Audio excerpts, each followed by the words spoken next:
Traffic.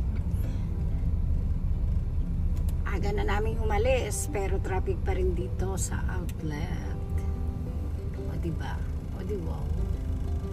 Kaya nga kami maaga umalis eh. Siyempre lahat kasi, yung iba hindi pa kasi bukas yung mga trabaho nila. Kaya, ayan. Andyan lahat sa outlet. Biruin nyo, hindi. Ang daming outlet sa party ng Japan, pero alam nyo yun, dito pa sila dumadayo sa Kisarasu outlet. Ito naman ang aming laging pinupuntahan na coffee shop, pero hindi dito, dumalapit sa amin. Ayan, mga ka-okray. O diba? Diyan tayo sa langit. Langit at lupa.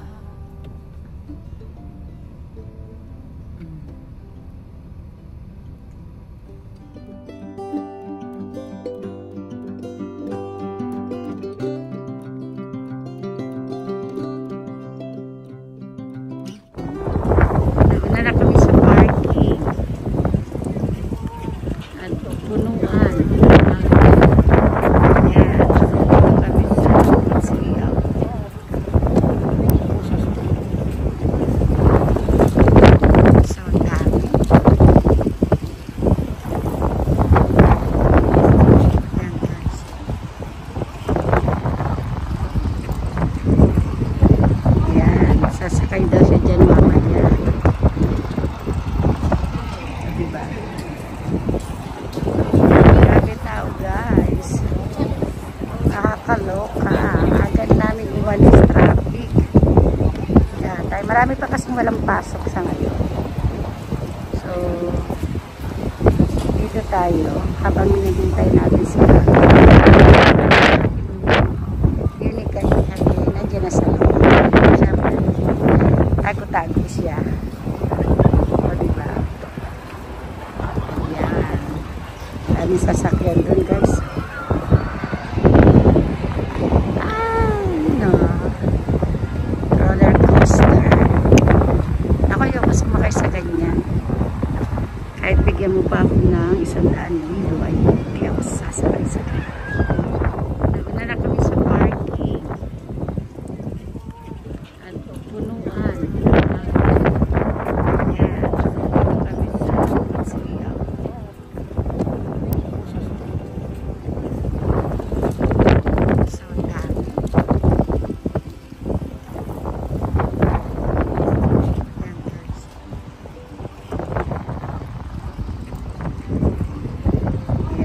Sasakay daw siya dyan mamaya.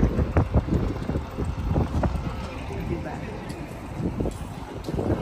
Grabe tao guys. Nakakaloka. Agad namin uwalis traffic. Yan. Tayo, marami pa kasing walang pasok sa ngayon. So, dito tayo. Habang hinihintay natin sila. Nandiyan na sa loob. Tago siya. O diba? Yan. Daming sasakyan dun guys. No. Roller coaster. Ako yung mas sumakay sa ganyan. Kahit bigyan mo pa ako na. Ha? Sige tayo.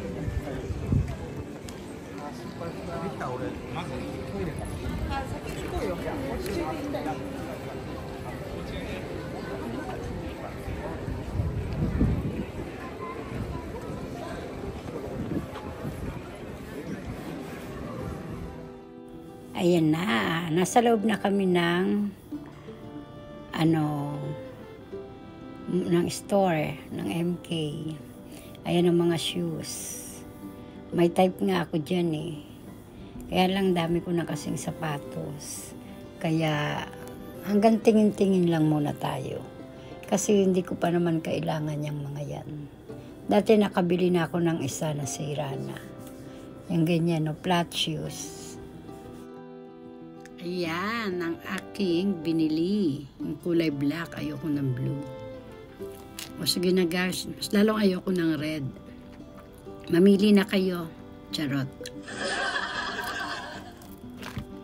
Diba? Ang daming kaya lang, alam nyo na, marami akong bag.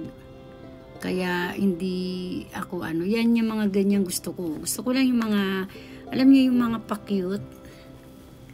Diba? Pero yung mga parang tote bag, ayan. Type ko din yan. Basta yung mga ganyan lang. Kaya lang, hindi naman pwedeng magpapabili ako. Or, doble-doble. Yung pinili ko, ako nagbayad nun. Siyempre, hiyang-hiya naman ako kay Kalbo. Dami niya nang binili sa akin. At ayan naman guys, ang every year, bago mag-New Year o New Year, meron silang pa-happy bag. Yan, kahit na nasa bag sila, ayan yung laman nung happy bag nila. Mamimili ka, may 3 items, may 5 items. So, hindi mo naman kailangan yung iba kasi marami akong wallet. Kaya, per item na lang yung binili ko. 2 item, tig-isa kami ng anak ko. Ayan, nagpilinggera na naman si Hitad. O diba, nagsukat-sukat, bagay ba? Ayan yung binili ko sa anak ko at yung aking black sa akin.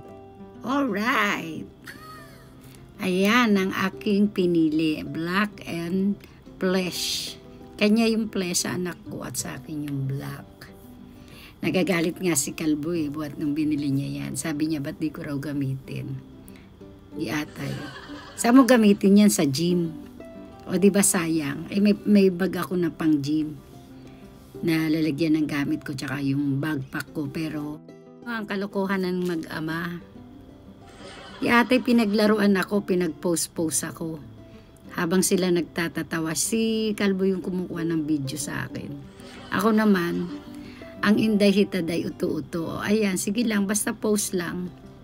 Post lang ng post. O, diba? Piling yan? Piling gera lang. O, ayan, upo tayo. Paulit-ulit.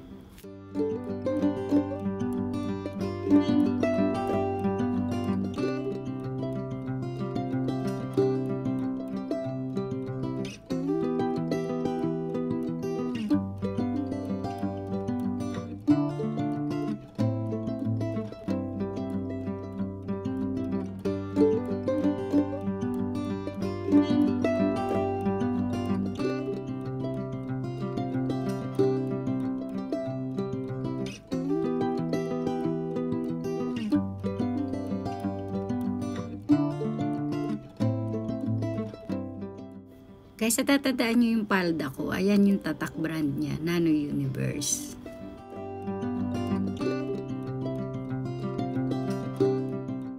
Yan, nasa manukan na tayo. Tingin-tingin lang. Bili-bili na. Hindi yan ang gusto kong manok. Kasi masyadong marami at palagay ko papapakin na naman yan ni Mr. Click. Bagay ba sa akin ang boses lalaki, guys?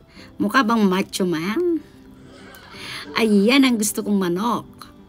Hindi yung kanina, kasi prito yung kanina. So pag pumupunta kami dyan, yan ang nahabol namin. Kasi alam niyo yan, ma-juicy. Tsaka para siyang steam na yung inihaw na alam niyo yun, hindi siya dry. Kaya malinamnam pag kinain niya, tas malambot pa. O, minsan ini-air fryer pa namin yan.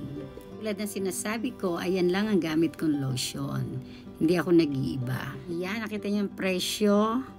Ayan ng isang box na chocolate KitKat. Pag winter, iba naman yung box niya. Pero same KitKat pa rin siya, syempre. Inday Okray Pack Gunner! MK Inday Okray TV. Please subscribe MK Inday Okray TV. YouTube channel. Siya si MK Inday o Creative sa kanyang YouTube, kanyang mga content. Tumutulong siya ng labis at nanggagaling sa puso na walang pagpapanggap. Tumutulong siya ng pusa kahit di ipagkalat, pagkat ang lagi niyang kayari maibahagi ang pagtulong sa mga taong naghihirap at mga taong kawawa. Palagi niyong isipin na nandito siya palagi. Inday o Creative, nakasama niyo palagi.